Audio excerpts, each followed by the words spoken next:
Baltimore, his father was a mudder. His mother was a mudder. Yes, this horse loves the slop. No, Mystik Dan doesn't need a sloppy track, or Seinfeld character Cosmo Kramer's comedic endorsement, in the Preakness on Saturday because the Kentucky Derby winner has raced and thrived in all kinds of conditions. But after initial favorite Muth was scratched midweek and with rain in the forecast potentially mucking up the dirt, Mystik Dan looks like the horse to beat in the second leg of the Triple Crown. To win, he'll have to contend with Bob Baffert-trained Imagination, Brad Cox's Catching Freedom and others in the field of 8. It's not a given, we've got to run a good race, Mystik Dan trainer Kenny McPeak said Thursday. It's still not an easy race. There's no guarantees, and it's a very humbling sport, but right now we've got everything in line.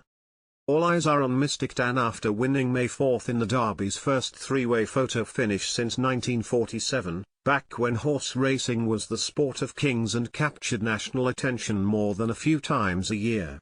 A victory on Saturday would bring absurd hype if a Triple Crown is on the line June 8 in the Belmont Stakes, which is being held at historic Saratoga Racecourse in upstate New York for the first time.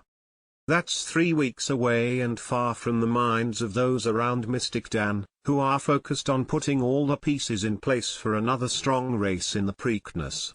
And while McPeak insists he is not worried about the weather because he cannot control it, exercise rider and two-time Preakness winner Robbie Alvarado is doing a rain dance all this week because Mystik Dan blew away the competition in the mud in the Southwest Stakes on February 3rd. This cold, the only time he ran on an off-track, he excelled, assistant trainer Ray Briner said. It takes other horses' races away from them. Usually if you've got a mudder, they don't get slowed down much, whereas a lot of horses, they don't take to kickback that well. They don't feel as sure-footed in it, and they slip and slide a little bit. Mystik Dan slipped into the favorite role after Muth, also trained by Baffert, who is looking for his record-extending 9th Preakness victory, was ruled out Wednesday for spiking a fever. Baffert said Friday Imagination is going to have to step it up to win.